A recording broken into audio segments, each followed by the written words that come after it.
Today, we gather to discuss a motion of profound significance. This house prefers a world without extreme emotions. We, the proposition, firmly believes that a world without the intense high and lows of boiling rage, falling madly in love, and extreme grief would be safer, more stable, and more harmonious. Our policy is to develop and offer voluntary neuroregulatory technology to moderate these extreme emotions, allowing people to maintain a balanced emotional state. Emotions are undeniably a part of what makes us human, but these extremities often lead to harmful outcomes that overshadow their benefits. The development of this neuroregulatory technology would undergo extensive research and clinical trials. These trials will be conducted in multiple phases, involving small and then larger groups of volunteers to ensure the technology's safety and effectiveness. Each phase will be meticulously monitored to identify and address any potential side effects or risks. The technology will be designed to be highly customizable, allowing for adjustments based on individuals' needs and preferences. Users will work with healthcare professionals to determine the optimal settings for their specific emotional regulation requirements. This personalized approach minimizes the risk of adverse effects and ensures that the technology works effectively for each user. In our world today, extreme emotions frequently result in serious societal problems. Boiling rage fuels violence, domestic abuse, and even wars. Extreme grief can lead to depression, severely affecting quality of life and productivity. Falling madly in love, although often romanticized, can lead to irrational decisions impacting both personal and professional lives. Our policy proposed using advances in neuroscience and technology to create a wearable device or a non-invasive implant that regulates neurotransmitters responsible for this. POI. Okay, I'll take that later. This technology will be offered to individuals who wish to moderate their emotions extremes voluntarily. Our burden of proof to show that this moderated emotional state leads to a net positive impact on individual and societal well-being. We must demonstrate that the benefits of reduced violence and improved mental health outweigh any potential drawbacks of diminishing extreme emotions. Currently, the status quo accepts extreme emotions as a natural part of the human experience, often glorifying them in culture and media. However, this acceptance comes at the cost of significant harm and instability. We argue for a shift in perspective where we recognize the detrimental impacts of extreme emotions and take proactive steps to mitigate them through scientific and technological advancements. The first reason we advocate for this change is to reduce violence and enhance public safety. Extreme anger and rage are primary triggers for violent crimes and conflicts. According to the World Health Organization, nearly 500,000 people die from violence each year, with countless others affected by non-fatal injuries. How do you justify the societal and personal cost of extreme emotions, such as the thousands of lives lost each year to violence fueled by rage? By regulating the neurological pathways that leads to such intense anger, we can significantly reduce the incidence of domestic violence, street fights, and even large-scale conflicts like war. This neuroregulatory technology would dampen immediate intense anger, preventing individuals from committing acts they later regret. The outcomes of this approach include lower crime rates, fewer prison populations, and reduced healthcare costs associated with treating injuries from violent encounters. Ultimately, this leads to a safer and more stable public environment. The opposition may argue that such intense emotion strips away a fundamental part of what makes us human. However, what we mean is not the eradication of anger or love, but the moderation of their extremes to prevent disruptive behavior. It is better because it maintains the essential human experience of emotions while eliminating the harmful peaks that leads to violence and instability. This balance leads to a more peaceful society where people can express themselves without fear of their emotions driving them to harmful actions. I'll be accepting the POI now. Yeah, so about your policy about customization on emotions, does the tech need to be applied mandatory to everyone, or only some people can choose to apply it and some people don't need to? Oh, it's a voluntary thing. So when people want to apply it to control their emotions, yeah, they can choose to do it, but it's not mandatory for everyone. Okay, so moving on to our second point, moderating extreme emotions will vastly improve mental health and overall well-being. Extreme grief and emotional turmoil are major contributors to mental health disorders such as depression, anxiety, and PTSD. According to the National Institute of Mental Health, over 17 million adults in the United States experienced at least one major depressive episode in 2019. Extreme emotions can incapacitate individuals, making it difficult for them to function in their daily lives. By offering a means to regulate these emotions, we can provide individuals with a greater emotional resilience and stability. This not only improves their quality of life, but also enhances their productivity and ability to contribute positively to society.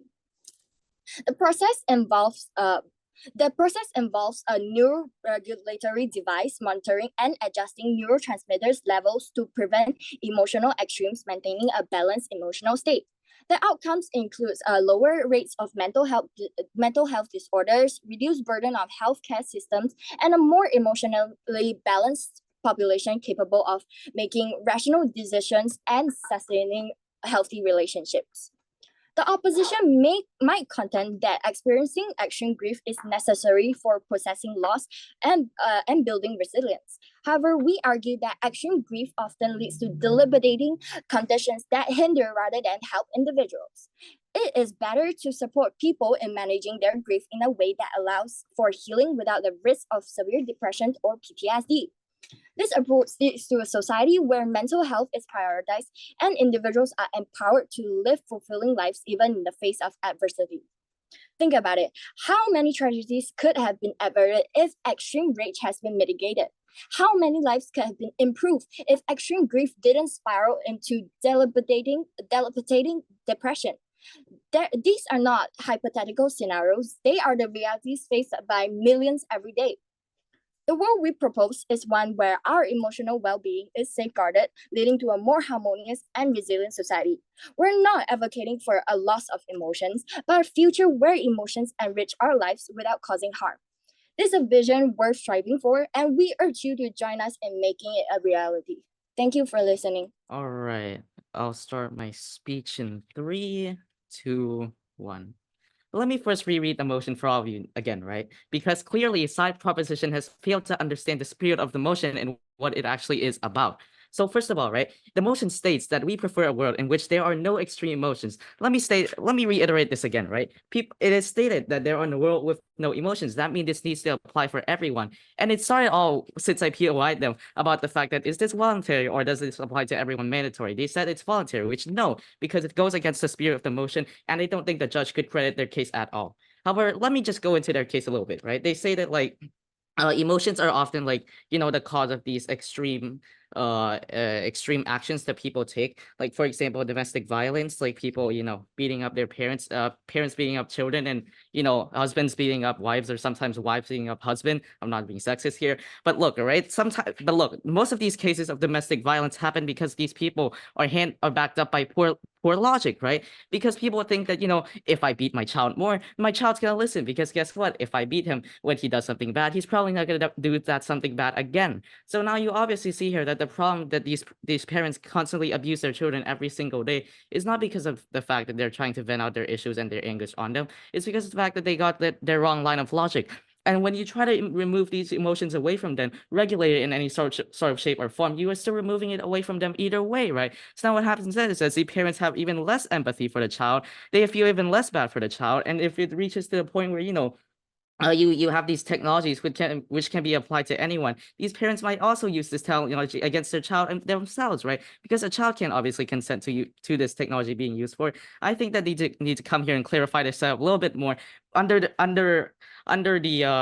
the spirit of the motion, which is that this needs to apply for everyone, not a select group of individuals who are currently facing problems in status quo. All right, so let me get into my arguments and my recharacterization. So first of all, right, extreme emotions. What is extreme emotions? Yeah, sure. More often than not, people constantly say that emotions often leads to you making irrational decisions in the heat of the moment. However, we might also can see extreme emotions as something that is a tipping point for change, right? Because obviously, most changes that happens in today's world, whether it'll be on a personal level or on a societal level, it's still the cause of all of it is still something that is illogical, something that we feel within our hearts, and then we come to justify them with our logic that is within our head, right? Notice how everything starts with like these strong emotions that are happening in the first place. So when side proposition comes up here and tries to remove whether regulated or not, however, they still need to like delete all these strong emotions, which are the causes of these changes in the first place. You make people being unable to grow themselves, and you make people being trapped in a constant cycle of repeating their every single day lives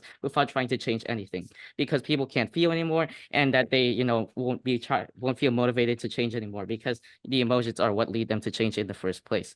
So let me get into my arguments then. My first argument is that growth comes from extreme emotions. So as I stated before, right, people obviously don't want to continue feeling the pain, the grief, like, the grief for their children dying. Like, for example, the grief of like their grandma passing away, grief of people dying, or like some other griefs in general. Like, for example, you failing a test or something, right? However, you're gonna eventually feel these strong emotions, extreme emotions of pure sadness, pure despair, where you sink to the bottom of your lives. However, this again is what forces us to grow, right? This again, which makes us reconsider our decisions, whether that, maybe what I did there was wrong and I am feeling this way. That is already one of the indicators out there that makes it the thing like, okay, maybe what I did was wrong. Maybe I need to change myself, and maybe I need to grow more. So the impact of this argument then is that people grow more personally, right? People start to grow, and people start to think that, maybe I need to change. Maybe I need to do this. Maybe I need to do that, because I have fell into the bottomless pits of despair, and I need to come back up. They need to rebound back up from that bottomless pit, right? However, on side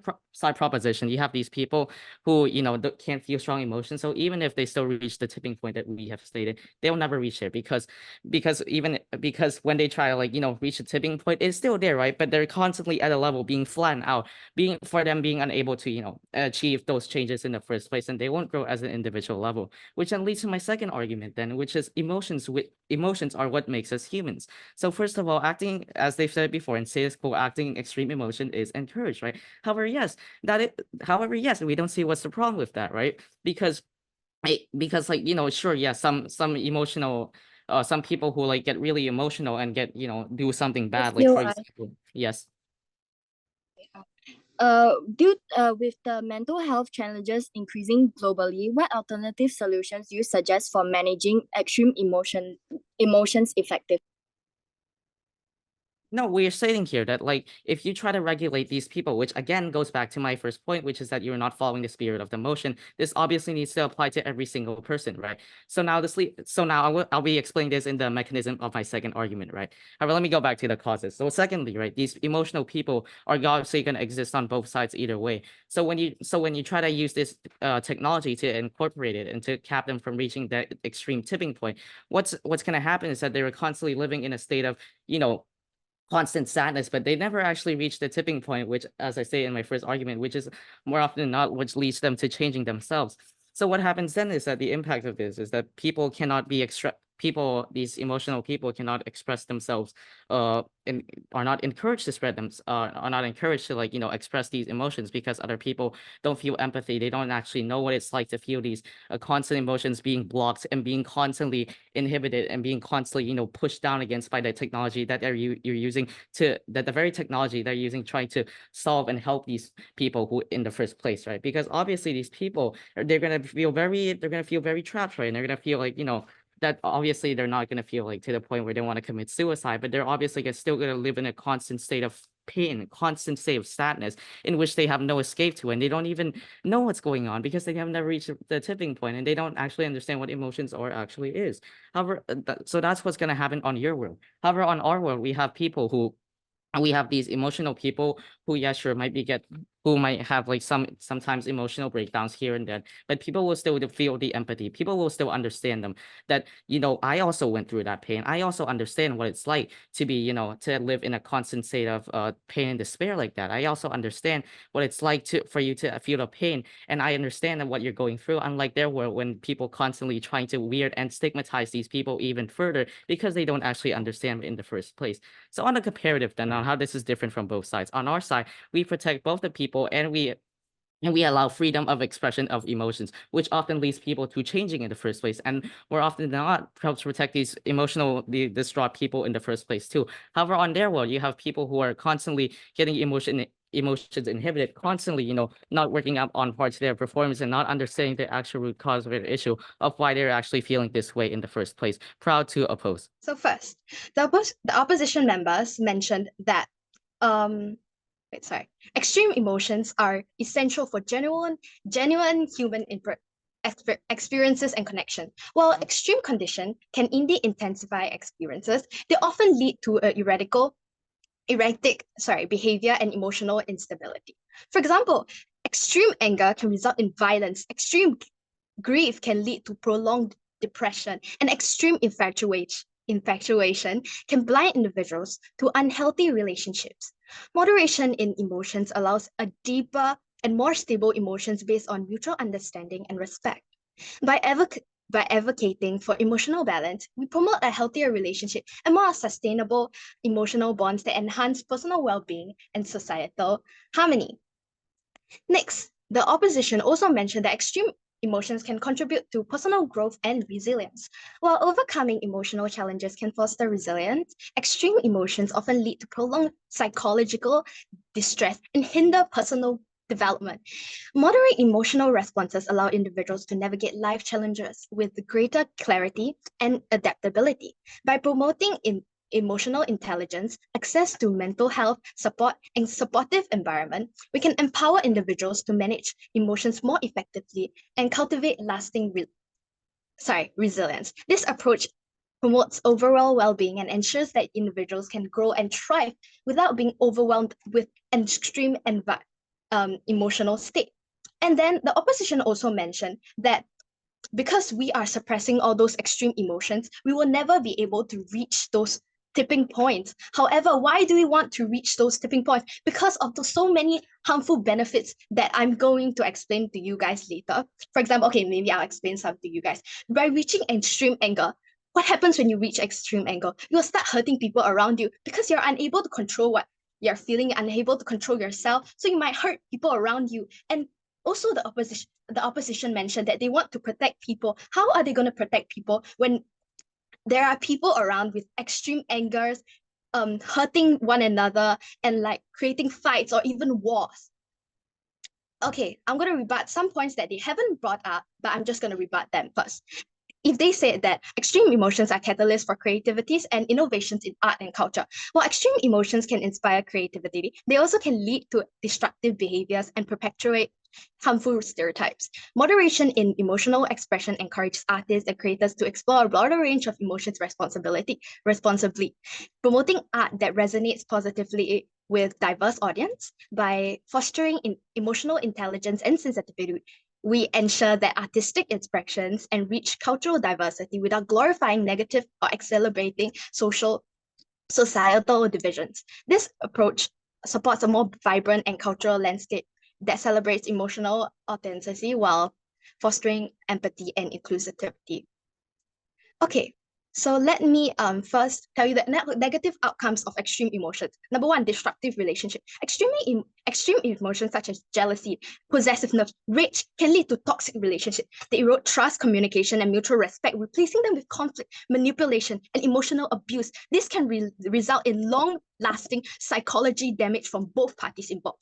Second part, violence and harm. In many cases where extreme emotions like anger, jealousy are unchecked, they escalate to physical harm, violence, and harm. Domestic violence incident often stemmed from unchecked emotional response, endangering lives and causing lasting and emotional trauma. Third, mental health impacts. Extreme emotions contribute significantly to mental health disorders such as depression, anxiety disorders, and other disorders, etc. The constant highs and lows can destabilize a individual's mental state, making it difficult to maintain a healthy relationship and function effectively in daily lives. Next, following on, before I go on to our arguments, any POIs? I'll be taking 3, 2. Can you have Can you have like a can I continue? Okay, sorry. Yes. Can you have like a clear like picture on how like this setup actually works in like practical situations? What do you mean set up? You mean our policy? Pretty much. Okay, So our policy is to ensure that there is no we ensure that people with extreme emotions are being regulated so as to it doesn't affect people around them, and it ensures public safety. Our policy is to develop and offer a technology that moderates extreme emotions, allowing people to maintain a balanced and emotional state. This is our policy. Following on our arguments, for the first argument is, which my first speakers mentioned, prevention of violence and conflicting so as to protecting the public safety. Second, mitigate mental health crisis. Third, I'll be mentioning the enhancing rational decision making. Extreme emotions can cloud judgment and lead to irrational decisions with far-reaching consequences. Mainly in love, for instance, can lead to an individual making impulsive decisions as they might later regret. For example, stalking, such as rushing to marriage or sacrificing personal aspirations. Similarly, decision-making with extreme grief and fear can result in detrimental outcomes, like abandoning important responsibility and succumbing to irrational fears. By reducing the intensity of this emotion, we can ensure that people make decisions based on reasons and long-term well-being rather than transcend emotional extremes. This will lead to more stable relationship, careers, and communities. Let me give you a real-world example. Consider the tragic case of Mark Barton, who, in the fate of rage, committed a mass shooting in Atlanta in 1999. Driven by the extreme emotions following personal losses, his uncontrollable anger resulted in 13 deaths and left lasting scar on the community. Alternatively, take the story of Juliet from Shakespeare's Romeo and Juliet. While fictional, it exemplifies extreme consequences of passionate love and despair. In both instances, extreme emotions led to irreversible and tragic outcomes. So in our proposed world, this narrative would change, leading to more constructive and less destructive outcomes. In conclusion, advocating for a world where extreme emotions are moderated does not negate the value of extreme depth and authenticity. Instead, it promotes a balanced approach to emotional expression that fosters healthy relationship, enhances personal well-being, and cultivates society harmony. By prioritizing emotional intelligence and empathy and responsible emotional management, we empower individuals to navigate life complexity with resilience and clarity. So proud to propose. Thank you. Panel, right? It should come to your attention at this point, right? That side proposition is using a work of fiction and an event so rare that happens exclusively, literally in only one country on earth, as in like mass shootings, right? Like that literally only happens in America. They use two very extreme events in order to justify their extreme world, which brings no positive, right? So a couple of strategic things, the strategic mistakes the proposition did is one, they don't actually show how like this moderation actually works. They don't show the real mechanisms, right? They just claim, okay, here's moderation, how it happens, here's how moderation here's moderation, and here's the good impact of it, right? Our side will propose why this impact does not happen and why we actually reach that impact of less violence and emotional maturity with extreme emotions. So I just like to point out as well, there has been already a case shift, right, in their first two speeches, by the way, not even their whip speaker, which is that the first speaker responded to our team's POI that yes, this program about the like the moderation module will be a voluntary program, right? Will be on opt-in. But however, the second speaker came up and said, "Oh no, everyone has it, right? So everyone gets regulated, right?" So I don't know what to believe here, right? So I'm just gonna believe the charitable option of the second speaker that everyone has it, and I'm gonna prove that. Why is it bad? So let's get into a couple of rebuttals before I'm gonna integrate all my rebuttals into my arguments, right? So providing an extension on the fact that the more emotions, extreme emotions create more extreme growth, right? More growth argument, right? What the proposition came up and said is that, okay, extreme emotions, sure, some may lead to growth, but most of the time, as they claim, it will lead to destructive tendencies like rage, mass shootings, or like succumbing to grief and doing bad decisions. Well, first of all, right? Bad decisions, sure. These bad decisions will happen on both sides anyway. Since the proposition didn't really create a clear setup, all right, on how this modulation module would work, right? We can say we can assume that, right, the people in their world will still actually succumb to this. And how they will succumb to these strong emotions anyway. So one, right, when emotions build up, right, people don't just experience one load of emotions and all of a sudden they just want to go on a mass killing, right? That's not how emotions works. That's stated by my first speaker. You gradually gain pressure, you gradually take in sadness, you get bullied every day, you everything like bad is happening is when you get laid off and your dog died and then your parents die. All that stuff happening all at once compounds you to create this extreme emotion, right? And when like this extreme emotions happen, as explained by my first speaker, what happens after that is creates growth, right? Because no one wants to live with extreme emotions, right? So now so a proposition came up here and rebutted to that by saying, okay, they will not create growth. They will just succumb to their bad habits and just become an alcoholic or go shoot up a place or something, right? This is not common, right? Like rage and madness, which is basically the whole argument on why extreme emotion is bad, does not happen. It rarely happens, right? In countries where the state actually is able to protect the people, like example, like having very strict gun laws protecting people from mass shootings, which is a completely unrelated debate, by the way, and also there's already mechanisms in place to help treat these people who have extreme emotions, cannot deal with it. It's called therapy. Yeah, it's straight up therapy, right? Therapy is something that basically exclusively exists in our world, right? Therapy, and why is that exclusively exists in our world, right? Because therapy exists to help people deal with horrible emotions, right? And with extreme emotions, emotions that they cannot control, right? And like this helps people find growth, right? People talk to a psychiatrist, talk to a therapist, make sure their problems gets resolved properly, right? Sure, there's some people that became alcoholics, sure, but like that happens on both sides anyway. And why your side is worse here? So one, how does alcoholics happen? Why do people who drive themselves to a mass shooting still happens on proposition world? So for one, when people experience emotions, right? Sure, right? They can't reach extreme emotions, but they can still feel anger, right? The proposition, right, cannot claim they're going to shut down all of an anger module because you get to the point where it's like no longer the emotion anymore. So you can't claim that, right? So let's say you shut down extreme anger. What does this mean, right? Anger will still be at a moderate level, right? And when an emotion has a moderate level for a while, it builds up, right? Sure, it doesn't reach the point where you suddenly just want to like attack someone randomly for no reason. Gets to a point where on your mind for so long it becomes your subconscious, and when it becomes your subconscious, it seeps into your logical reasoning, right? And when it becomes your logical reasoning, you will act upon it in a way that you justify using logic, right? What does this mean? This means people justifying mass shootings with their own grief, that if my parents, my dog, I get laid off, die, or like everyone in normal life die, people when they know in life should die as well, right?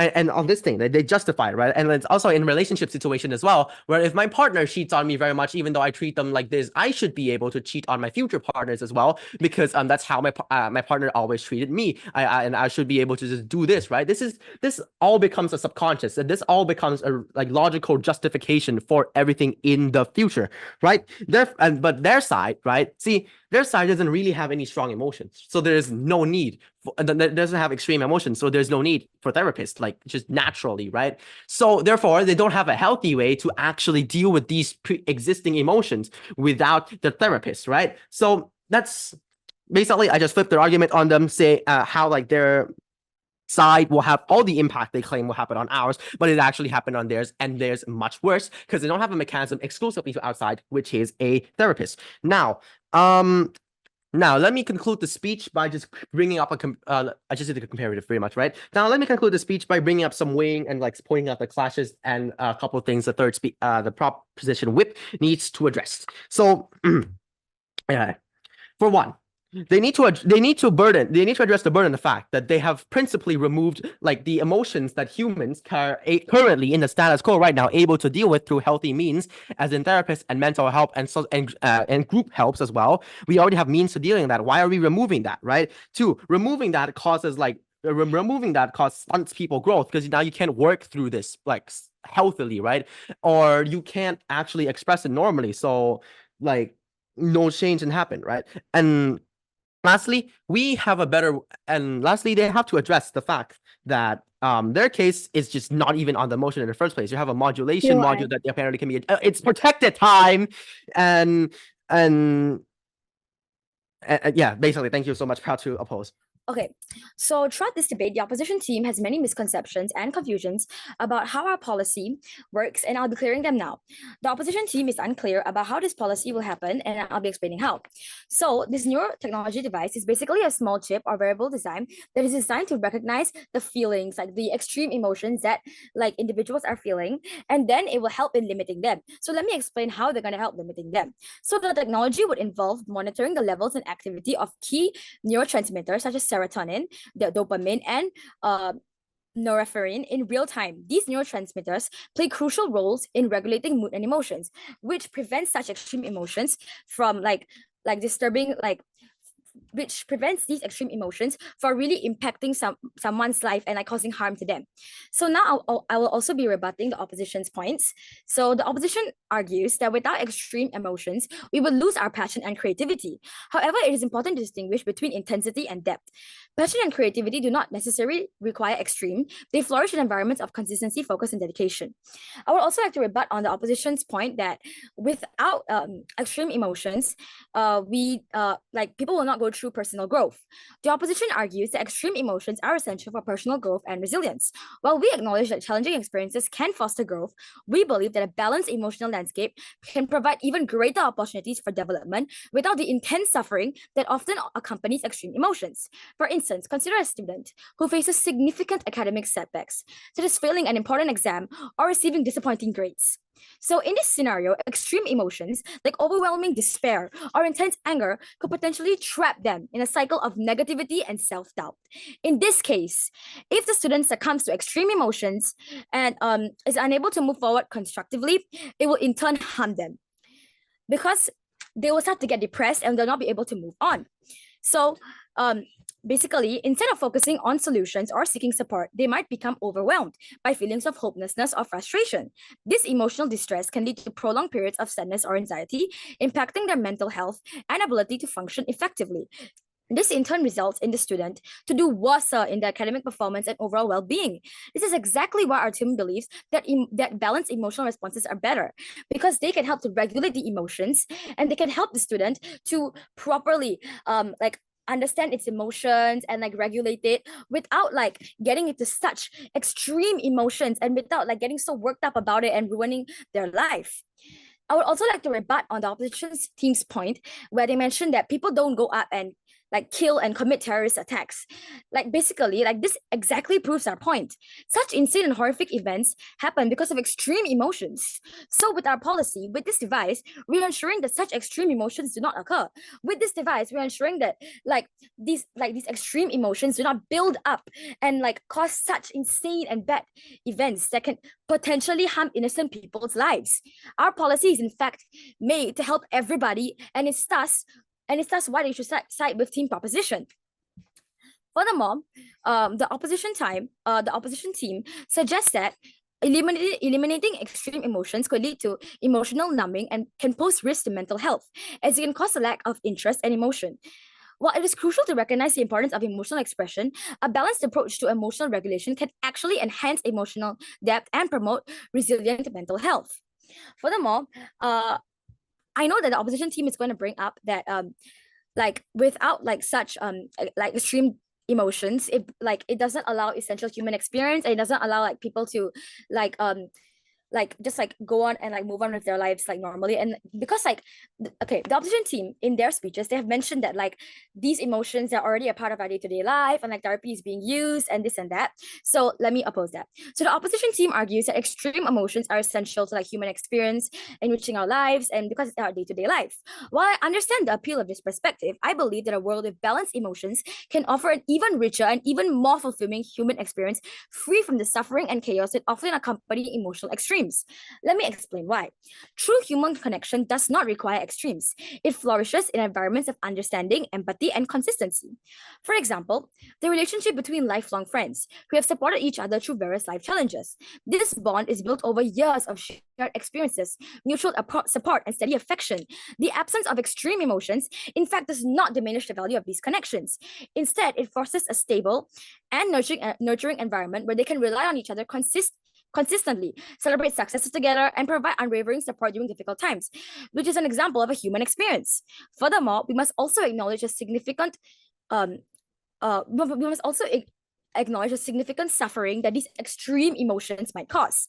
Boiling rage leads to violence and destruction, and profound grief can result in long-term psychological harm, which my speaker number 1 and speaker number 2 have been mentioning relentlessly throughout this debate.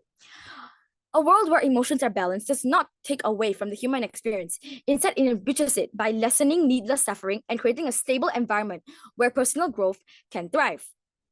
Furthermore, the opposition team argues that without extreme emotions, it will hinder people's ability to function, and that it will cause them to lose creativity, lose passion, and they won't be able to improve because of personal growth and resilience. So basically, I think, and my team, we all believe that it is important to distinguish between intensity and depth. We're talking about extreme emotions here. Extreme, keyword, extreme. There is a difference between normal day-to-day emotions and extreme emotions such as madly in love and boiling rage. Like, oh my God, for instance, someone such a bad emotion that makes you want to kill someone. That's basically, in this case, an extreme emotion. So it is important to distinguish between intensity and depth. So basically, many of history's greatest works were not the result of fleeting emotional highs, but of consistent, thoughtful work over time. Furthermore, extreme emotions can often lead to emotional turmoil, which can be detrimental to the people's day-to-day life. Balanced emotions, on the other hand, contribute to overall emotional well-being, which in turn enhances productivity and creativity and allows people to improve themselves and grow. When individuals are not bogged down by extreme emotional swings, they can maintain a clear mind and a steady focus on their projects or on their work and their day-to-day lifestyle. By reducing the emotional turmoil that often accompanies extreme emotions, we create a healthier, more harmonious environment where individuals can truly thrive in their day-to-day life. So I have surpassed my time. So thank you so much for listening to my team's speech. And I hope that you side with team proposition. Thank you so much. So in this debate, what they're trying to say is that there will be a lot of rage from extreme emotions, and that what they think they achieved is that there will be what we think they have achieved is that they don't achieve anything. There's no feelings, so there's no change. And also, I will prove later on that why is there no empathy. And I will also prove why in the society level, they have no change as well. On our side, what do we achieve? We achieve personal change because as my first and second speaker already said, that how we need these extreme emotions in order to grow. And I will also prove why we have more empathy and why we have more societal change. There are 3 clashes in this debate.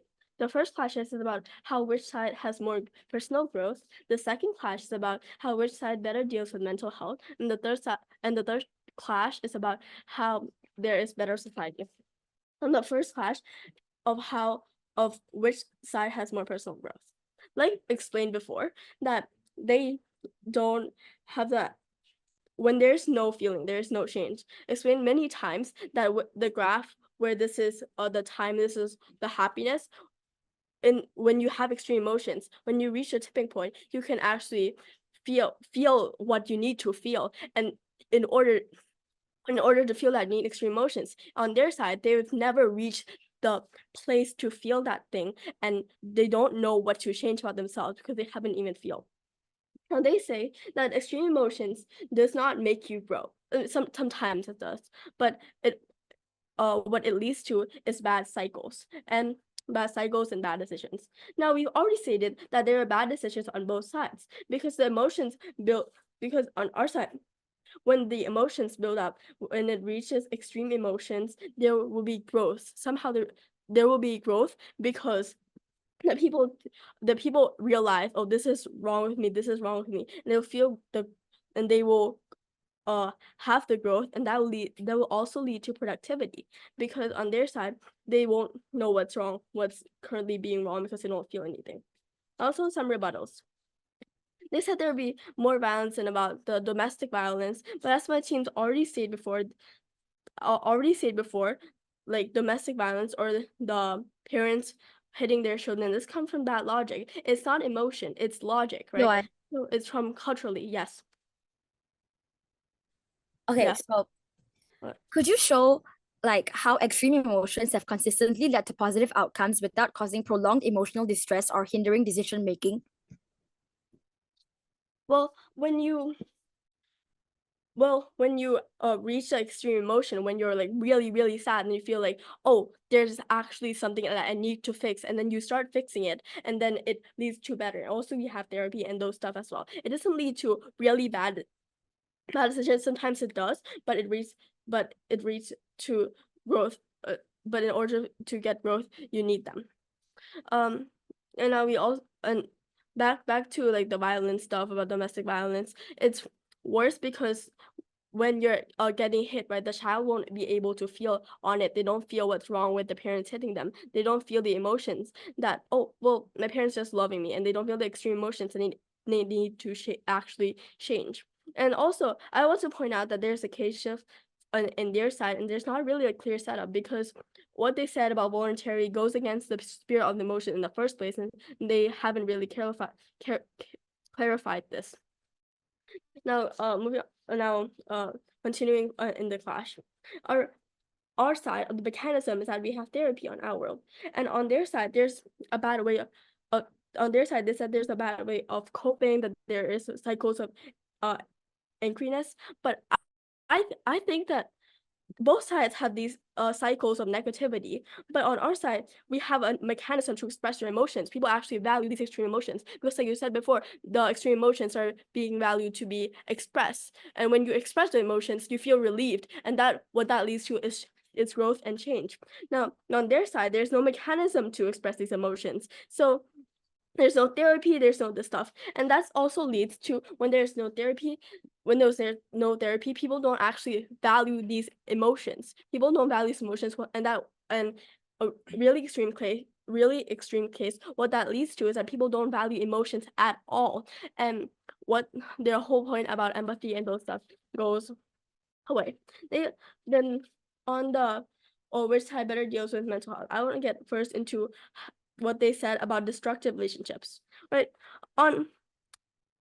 For example, in relationships that the other person is not really not really loving you, our side, people can feel more that something is actually wrong with the relationship, so they can question it, and they can question if the other person actually loved them, and then the relationship will go away if it's a toxic relationship. But on their side, they will just think it's normal because they don't feel actual real extreme emotions.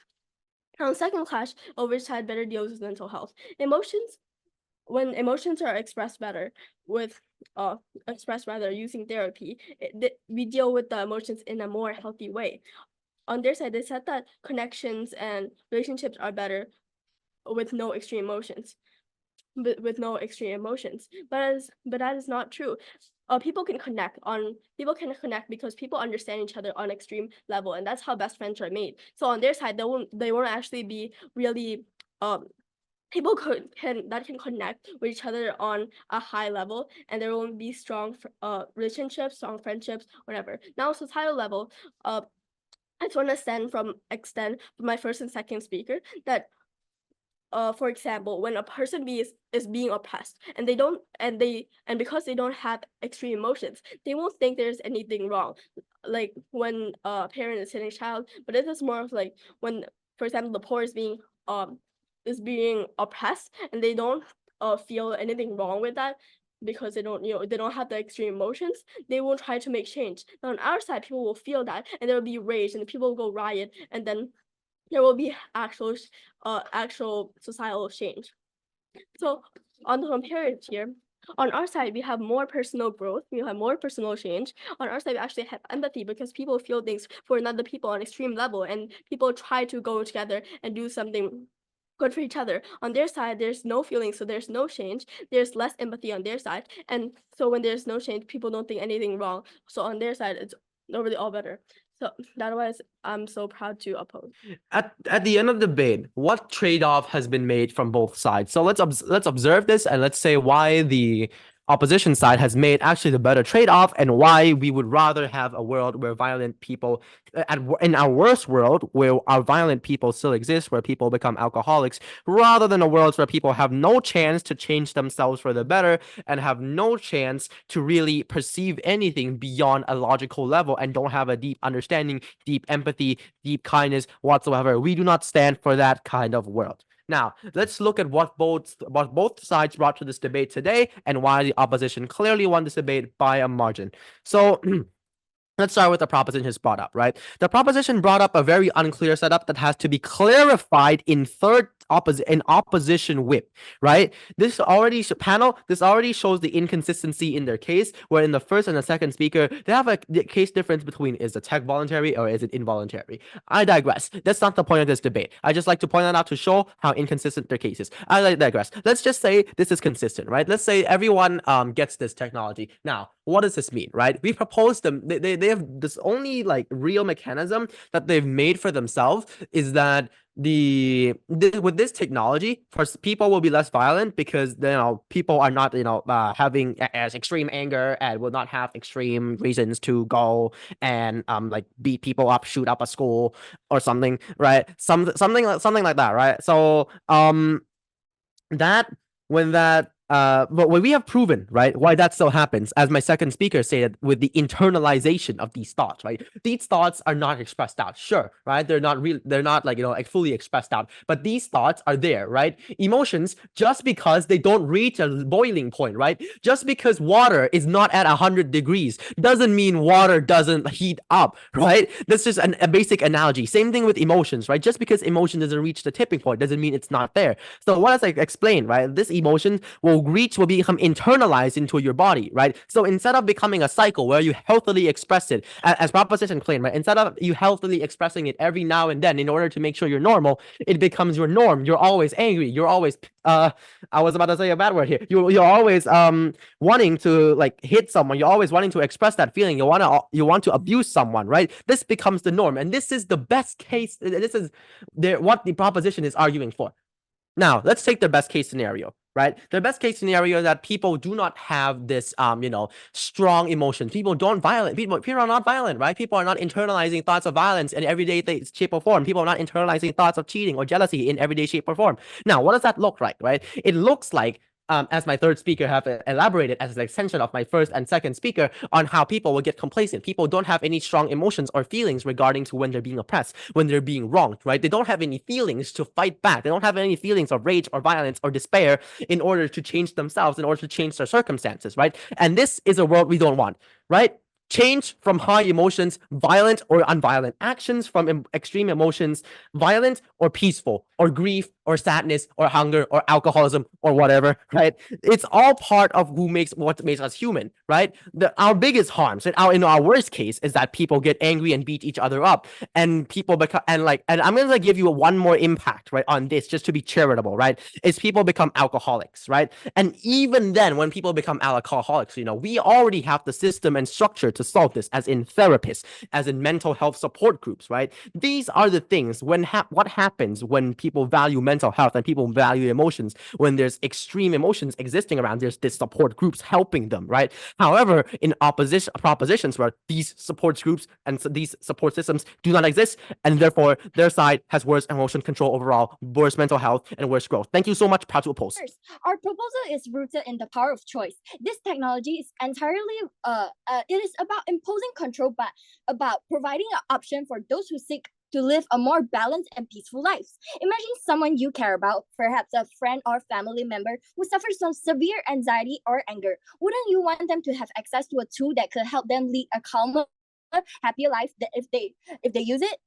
Now, let's consider the argument about personal growth. Yes, emotions are important to our human experience, but think about the countless life that has been disrupted by extreme emotions. How many relationships has been ruined by uncontrollable rage, and how many promising lives have been cut short by the depths of despair. We are not advocating for a life devoid of feelings, but for one where feelings doesn't spiral into harm. So, the third speaker in the opposition team mentioned about how therapy works sometimes only in the POI which we raised. So this is exactly why our policy is made, where our device taps in. This device controls bursts of uncontrolled emotions we shouldn't ignore.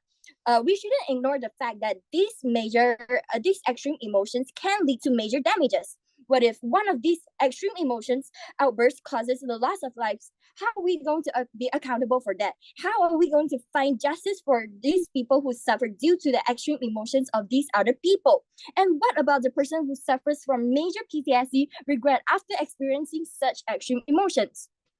So, okay, I also understand what the first speaker said about having these emotions about will ensure the freedom of expression. But what we are doing is not completely cutting these people off from all emotions. What we are doing is simply restraining extreme emotions, which can lead to individuals losing control without any possibilities of harm to themselves or others. It is important for us to understand that emotions and extreme emotions are completely different ideas. By removing extreme emotions, we can ensure that people are safer and live in a happier society.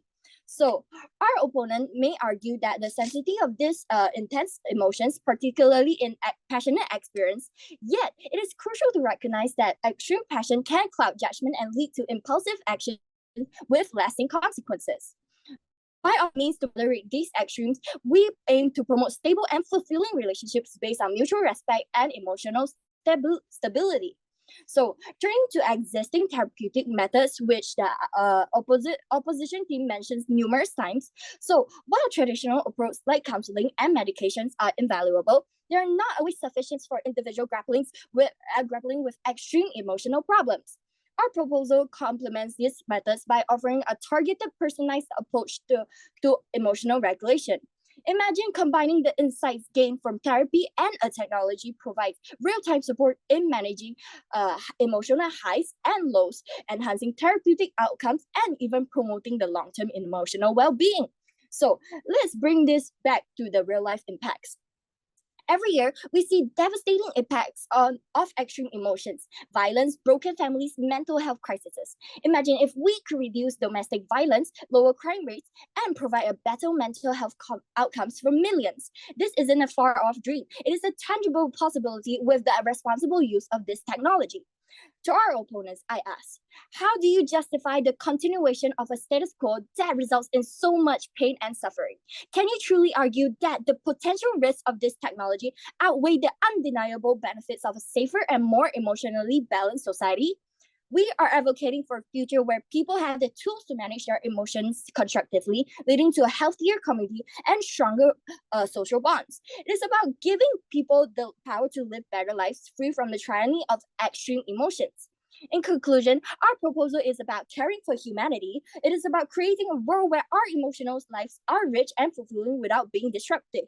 Let's not fear the change. Let's not let the fear of change hold us back from embracing a tool that can profoundly improve our collective well-being. I urge you to support this motion for the betterment of our society, our communities, and the people we hold dear. Thank you very much.